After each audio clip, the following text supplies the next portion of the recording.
and welcome back to Tuesday at Dobbs's. Thank you as always for getting in touch and sharing your thoughts and stories. Best place to do it, comments section below, and if you've got a longer story with pictures, send an email to hi@tuesdayattdobbs.com. I try and share a couple of things every week on the Instagram page, which is Tuesday_at_Dobbs. This week's episode is sponsored by XL Moto. That's the one-stop shop for all things biking related. And they've currently got one of their own brands, which is Ride & Sons. A little back to work, back to the grind after the summer holidays. A little discount code that I can offer you. I think it's 15%, so I'll include all of the details in the written description. It only lasts, I think, until the 13th of September, so you've only got a couple of days to use it, but they've got lovely retro style boots, jackets, gloves, and trousers, so go and check them out. I begin this week's episode with France, or from France. The title of this article, this was sent over to me by Ian. Apologies, I haven't saved the newspaper name, but this is for anyone who enjoys a Euro trip. The title of the article, and you thought ULEZ, the ultra-low emission zone in London. You thought that was bad. I won't read the whole article, but in essence what's going on in France is, from about 2017, they started putting into place emissions regulations into different cities. And everything's about to reach a peak in France, whereby you will have to, if you want to travel to France and go to a city with over 150,000 people, which isn't actually that big, you must, by law, have a sticker on the front of your bike or car saying the emissions standards that your vehicle meets. You, in theory, cannot go to France until you get this. It's a relatively easy thing to get. The only problem with this is that every French town is slightly different. So there are different regulations for pre-2000 model motorbikes and after 2000 model motorbikes. But every town that you may go to may have a slightly different set of rules. Some may say, look, any bike after the year 2000 can go into the town, and others may say you can only go into that town in certain periods. So it's going to be a massive minefield. I could read through the whole article, but it gets so ludicrously complex that it would almost put people off biking. I really hope in Europe, in the UK, in the EU, in the UK, we don't go too far with this stuff and just completely ruin that beautiful romance of a road trip. But go and have a look at that. French emissions regulations called the Critères. It sounds like a nightmare with regards to regulations on what you actually need to look for. Gone are the days when you can just head off, pack up your bike and go. No, those days look like they're coming to an end. I continue. Bit of sad news here. This was a shame. This is from Nikki. Have a listen to this. Freddie, you may recall talking to my husband a year ago with regards to his rare BSA A65 Lightning. It's a clubman, and you were looking to interview him and come to see it. Unfortunately, he passed away unexpectedly earlier this year, and I'm now in the process of finding the bike a new home. I'd be grateful for your assistance in passing the message on, as you are likely to have more bike fans around who could offer this bike the special home it needs. Here is the link. Many thanks, Nikki. Nikki, first of all, I'm so sorry for your loss. I remember this well. This was a lovely story from James. Let me go back 15 months ago just to give you an overview on this. This is from James, who's very sadly now departed. Freddie, well, I will keep this brief. 6 years ago, I bought a BSA A65 Lightning. And while I'm talking about this, I'll put the eBay classified pictures up here, and I'll include a link to this bike in the written description. This is an extremely rare collector's bike, so if you're interested, go and check it out. Freddie, I'll keep this brief. 6 years ago, I bought a BSA A65 Lightning 650cc parallel twin motorcycle that had been sat for 38 years and not moved. When starting the clean-up process, I noticed original gold paint underneath the bad red paint job that it had been given many years ago. After some research, I found that BSA had made a limited run of just 200 bikes in 1965 of the Lightning in gold trim with rear sets and drop handlebars. I had these in a box of parts that came with the bike, so I sent the frame and engine numbers off to BSA Club, or off to the BSA Club, and it came back as one of the original 200 Clubmans. I even got a certificate to prove it. James, that these are ludicrously rare and proper collector's items, even on the eBay listing here, that runs out in 6 days.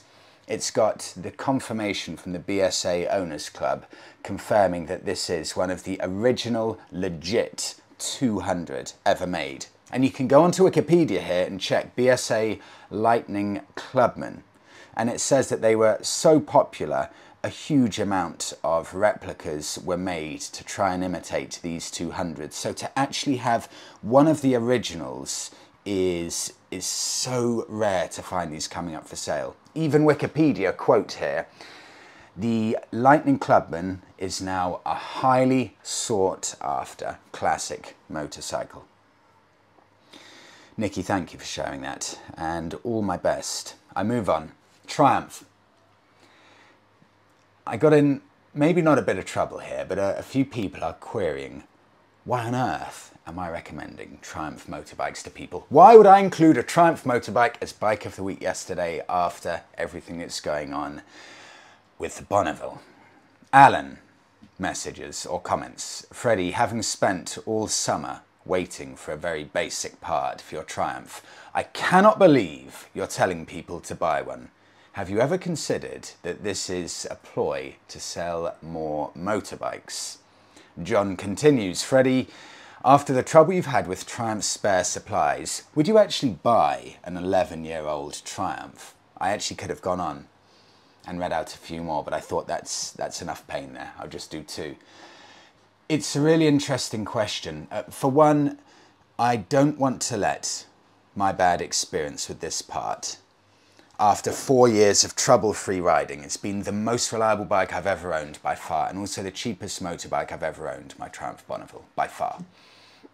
So I don't want to let one, admittedly very, very big issue, it's been over 100 days now since I've had the Bonneville, although the part is here now, the gasket, just needs to wait for the mechanic to find time.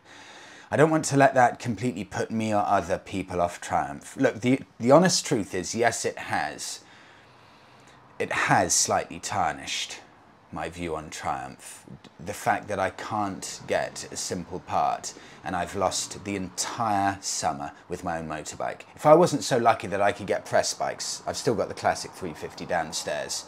I've lost everything. I've lost trips with my friends. I've lost European trips. I will have had no good biking weather all year if I were a person who wasn't doing YouTube videos on bikes. So it's only because of the fortunate position I'm in that I've been able to survive this. Otherwise, I would have had to gone and buy another bike. And if I were not on YouTube and if I would have had to buy another bike, let's say for 1,500 quid, I would have been seriously angry. And the truth is, I may well have sold the Triumph when I got it back if I wasn't in the luxurious position I'm in now. So yes, it has slightly tarnished. Breaks my heart. It has slightly tarnished my opinion, that's the truth. I move on. Owning a bike with no safe parking. Franco, this is such a pertinent point here. This is from Franco. I begin. Freddie, about 9 months ago I retired, and I now have all of my time at my disposal to indulge in any passion I choose, and biking is at the front of the queue. However, I have a problem. I live in a first-floor flat in London, in North London, that does not offer secure parking. There is zero protection from the elements and zero protection from tea leaves. That's slang for thieves. I have, just for anyone who isn't too sure on that, I have looked around for lockups to rent in the vicinity. remember these numbers, but the council ones, if I want to lock up for my motorbike, £30 a week. And if you want a private one, £40 a week. So in reality, you're looking at £140 to £170 a month in storage. That's £2,000 a year. Whilst these sums may not sound a lot to the average person, I have to contend with the fact that my income is now only 40% of what it used to be, now that I'm living exclusively off the state pension. This issue is stopping me from buying a bike at all. Help.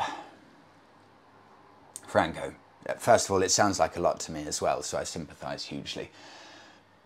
I've been in this situation a lot because I spent 10 years living in London and I may well be moving back there shortly. So it's quite relevant for me, this. Although I've got a very tight bike storage where I'll be going, although I've had plenty of time leaving my bike outside. This is my tip for you, Franco. Don't overstretch yourself with regards to the bike you buy. Get a good middle ground with regards to the value of the bike. And the reason I say that is this. For me personally, spending £30 to £40 a week on bike security or a lockup, which is £2,000 a year, for me just means it's not worth it. I would, if I were you, leave my bike on the street, make sure it's double locked, and if possible just put a cover over it. Except that it will be at least slightly out in the elements, or the bottom of the tyre will be slightly out of the elements if the cover doesn't cover the whole of the bike, but I wouldn't worry about that too much. Bike covers are perfectly decent, and so long as you've double locked the bike, I think you're going to be probably safe enough. And the risk that you may have with regards to theft, if someone really wants to take it and take off 2 good quality locks, I think the fact that you'll be saving £2,000 a year negates that risk. I think it's worth that slight element of risk.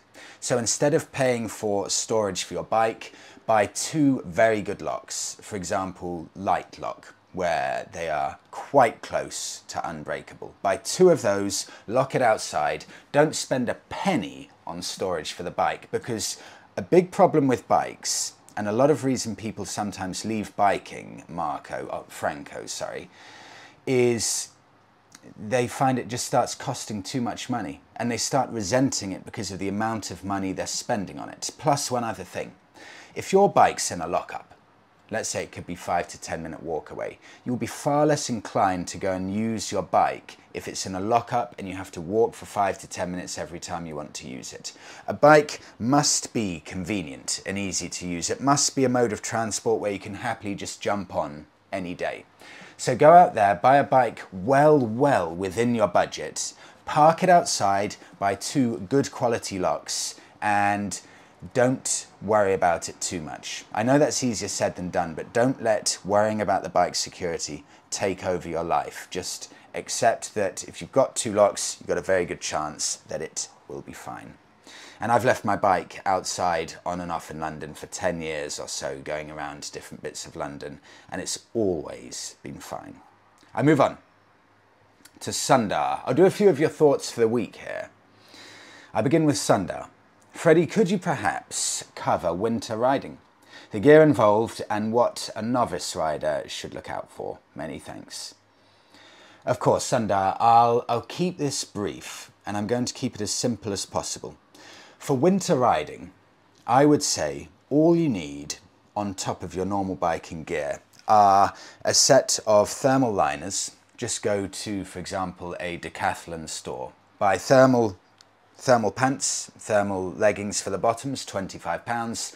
Thermal top, £25. Just wear that underneath your biking jeans and underneath your t-shirt, and that will do a huge difference to keeping you warm. And then one other thing, and this is a thing that every single person, I think, to the best of my knowledge, apart from me, had while I was in Scotland doing the tour, and that is a one-piece biking kit. It's just a one-piece overall, completely waterproof, completely windproof, and you can even get one with a thermal lining. £80 from Sports Bike Shop.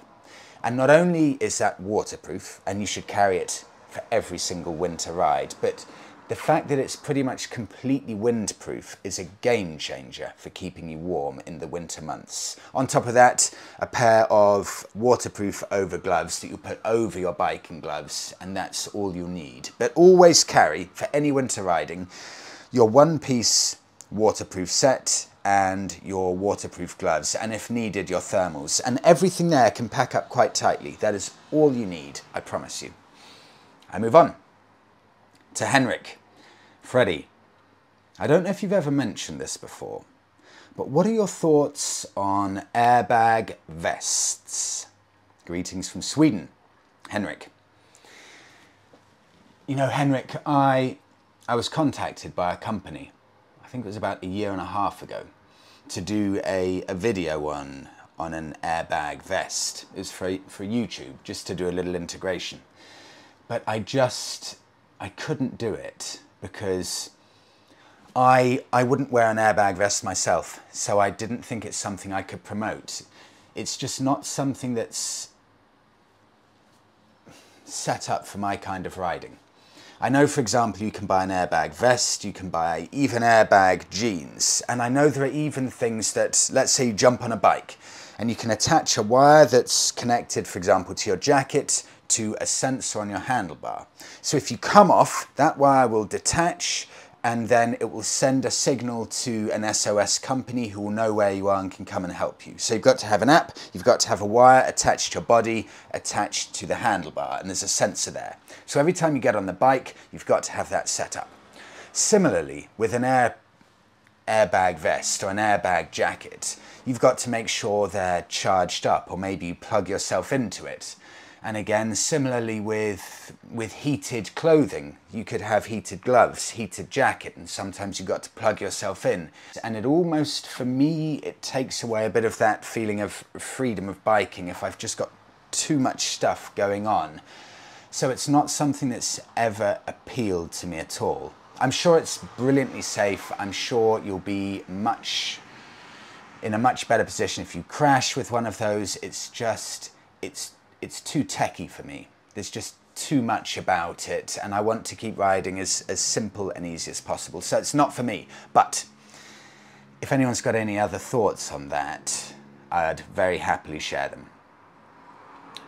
I'm moving on to Pablo. Freddie, I don't know what it's like in the UK, but in Spain, I always talk about this, Facebook Marketplace for buying bikes. But Freddie, in Spain, Facebook Marketplace is not a good place to buy. There are so many people with false adverts trying to rob people's money. Pablo, it's the same in the UK, I promise you. You go onto Facebook Marketplace, you type in, for example, Jeep Wrangler you're looking at, over 50% of them will be a ridiculous price, such as £5,000, because people want you to come there and then they'll rob you. So it's the same, Pablo. But if you can get through the crooks and the liars and everyone else, it's still the best place for a genuine bargain. There is, for me, nowhere better if you want to bargain motorbike or car. You know, it's funny, I was selling, my dad's got a lawnmower. He's actually got a sit-on lawnmower. It's a Husqvarna. And he asked if I could sell it. And I said, look, let me put it on Facebook Marketplace for you. This was about 2 weeks ago. So I put it onto Facebook Marketplace. I think I advertised it at £1,300. Just, you know, get it gone, get rid of it. I don't care too much about the price. My dad just wanted the space because he never uses it. And the first 4 people were all scammers. And I'll give you an example of one of these. The first scammer contacted me and said, Freddie, I'll pay the full amount. Tell me your bank details. I'll pay you now. So I initially thought, this is very strange that someone is willing to pay without even meeting me. So I said, look, it's cash on collection or bank transfer on collection. The gentleman's reply, and bear in mind I looked at his Facebook profile, a picture of him sitting in front of a Ferrari selling business consultancy courses. And his reply to me was, I like to pay via PayPal before meeting because I'm shy. So I replied, nope, sorry, it's bank transfer on collection or nothing, and then he immediately left the conversation. Facebook, it's full of fraudsters. Moving on. Paul, Freddie, as you've said before, or as has been said before, your support of the Royal Enfield brand is admirable in comparison to your slating of the Triumph brand. Paul, I think I'm quite fair with Triumph. I like to think I'm quite level-headed, but maybe not. Now, I continue. Now, Royal Enfield's supply and logistics at this point in time, from my experience, are a complete shambles. I ordered a Super Meteor in Celestial Blue in July of this year with a 10-day delivery time. Well, the logistics lost the bike. Eventually it was delivered 10 days late, with the dealer having to collect the bike from Gloucestershire Distribution Centre. I appreciate that you are unable to comment, as you'll no doubt be in breach of your Royal Enfield agreement. Paul, I promise you, I have no agreement with Royal Enfield. In fact, I have no agreement with Triumph or any other brand. Royal Enfield have never paid me a penny, and I've never signed a contract for Royal Enfield for anything at all, apart from when you take a bike, you have to sign a disclaimer form. The only thing Royal Enfield have ever given me, a lovely belt stuff jacket, a sweatshirt, a cap, and a t-shirt.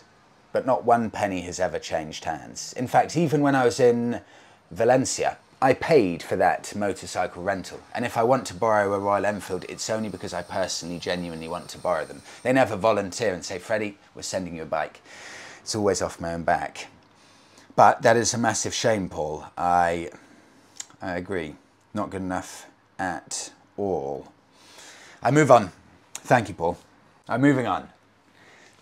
I had a few people messaging me about this, and I thought, I don't want to ignore this. This is about Norton. And a couple of people wondering why I never mention Norton. I'll start with the first, and this is from... Apologies, I didn't actually save your name, so huge apologies, but let me start with this. Freddie, did you get an email from Norton today? This was about a week ago. Did you get an email from Norton today about their new clothing range? I'd be interested to hear your thoughts, because I was initially interested in one of their updated Commando 961s, despite the price of £16,000. Until, that is, I discovered they don't have a fuel gauge or gear change indicator. Then I read in reviews that they don't come close to a Bonneville for spec or refinement or capability. Definitely a rich man's toy, which is a shame considering how well Royal Enfield and BSA are doing in the UK as well as abroad. I think the prices of their clothing range only emphasise that they're pricing out the majority of bikers, even those of us who can afford a Triumph. I'll do one more here and then I'll get to this. From the bearded buffoon, Freddie, I never really see you mention Norton motorcycles, arguably the only real British bike company left. You know, this is interesting with regards to Norton. I took a look on the website. Let me just show you this now. So, I was having a look through a bit of their gear, and the interesting thing about Norton, all of their gear isn't actually biking gear. It's all beautiful, smart casual, classically designed clothing, but nothing actually to do with biking. For example, I can see here, vulcanized Harrington jacket, beautiful thing, £845. Another jacket, lovely raincoat, £995. This is the type of stuff that you would potentially go to the office in London, for example. And the bikes, I believe, around about £16,000 to £18,000 for the Commando. So yes, they are expensive, and the clothing's expensive. But Norton are going for a slightly different angle than some of the other British brands. They're really focusing on the heritage as the other brands do, the likes of Triumph, BSA and Royal Enfield, but they're really pushing the Britishness because the bikes are made in England, and I had a look through all of these garments. Apart from the top three on the list, all of the expensive garments, they are all made in Scotland. So Norton's really pushing this authentic Britishness. And the reason this doesn't bother me too much with regards to pricing, for one, I would actually like to own a Norton if ever I can afford it. That's just the truth. I don't want to say they're overpriced and then I get to a position where I can afford one and I look like a fool because I've bought one even though I was slagging them off. So if I could afford one, I would buy one. I really like them and I like the exclusivity of them. If I want a cheaper British brand, I will buy BSA or Royal Enfield, and I love them. If I want a mid-level one, I'll buy Triumph. But Norton have positioned themselves right up at the top of the market. I'm sure the Commando is probably worse than the Bonneville. But for me, once you get up to that level in the market, I know a lot of people disagree, it just doesn't bother or interest me if the Norton Commando is better than the Bonneville, because I'm not looking for a bike better than the Bonneville. In fact, I don't care at all. I saw Norton on the website almost selling the fact that the Norton Commando has nothing at all. You have to rely on yourself for absolutely everything on this bike. It's old school, it's stripped back, but it's made in England. And there is value in that. So Norton have taken the top end of the market, the premium end. It's pretty busy down there now with the likes of Royal Enfield and BSA. So I'm actually quite glad they've put themselves at the top. And as the only British brand made in Britain, I'm quite happy for them to be there actually. So for me, it's not actually too big a problem. I'm just delighted they're here.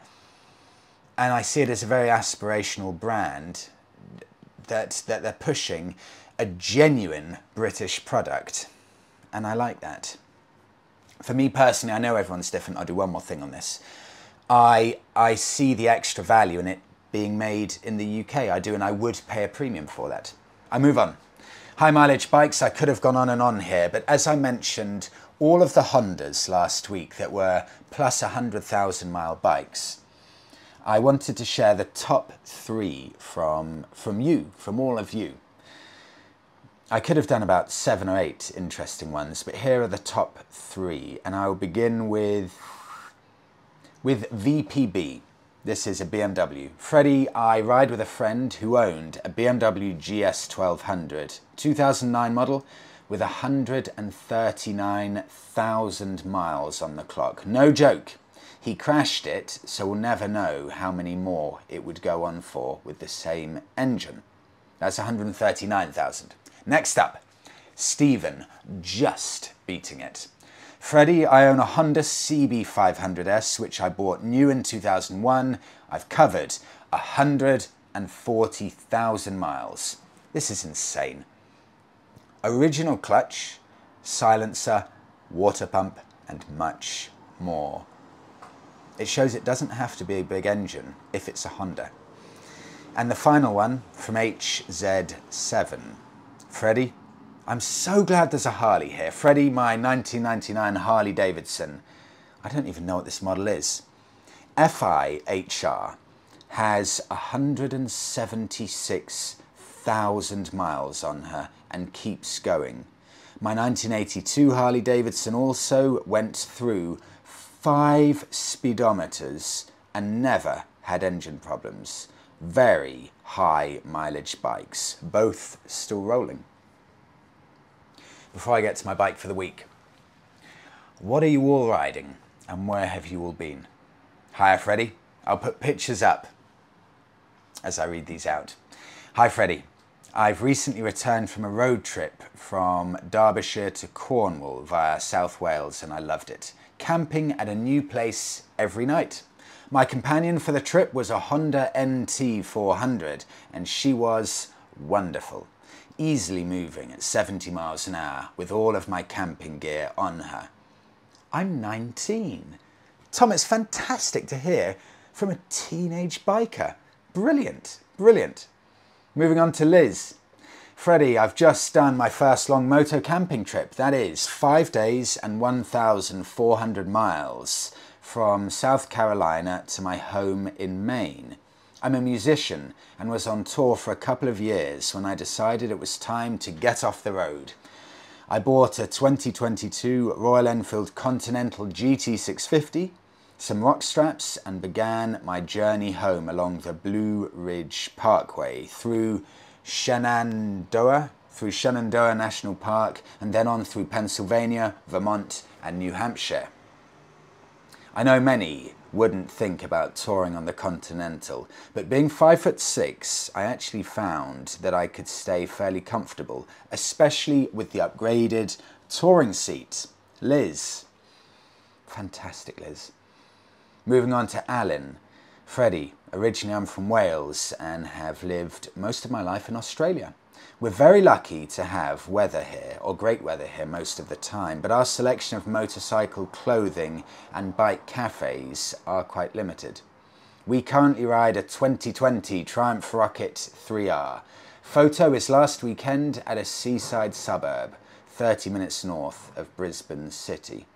You know, Alan, when I was last in Australia, I remember thinking the only bike I would buy in Australia is either a cruiser or some kind of adventure bike, or at least an incredibly comfortable retro, because some of the roads there in Australia, you can do 4 or 5 hours of decently straight roads without seeing anyone at all. And that Rocket sounds like a very good bike for it. Moving on to David.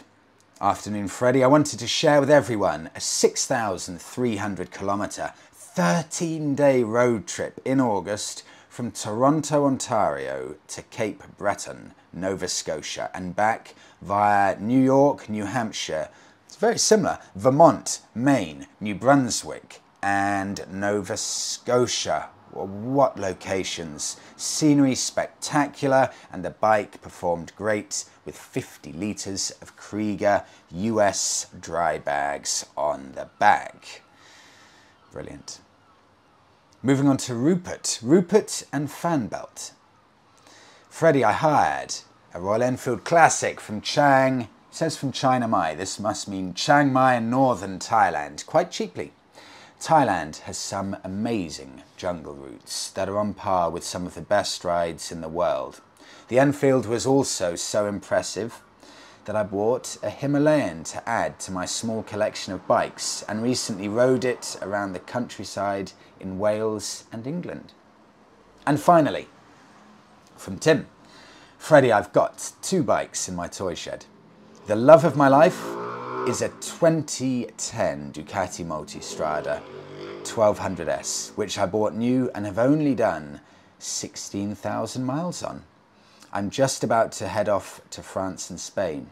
My other toy is a BSA Bantam D7 from 1961, which just puts a massive smile on the old boat race. For the Multistrada, I have had the big Desmo service done. I mean, it's big, this. I've had the big Desmo service done at just over £1,100 sterling. You know, these are big services. And new chain and sprockets at £162, but she's good for another 15,000 miles. Regards, Tim. Tim, beautiful, beautiful looking pairing there. Let's wrap it up. Bike of the week. I had to, because it's been ages. In fact, I don't know if I've ever done a Harley-Davidson since doing YouTube podcast episodes as bike of the week.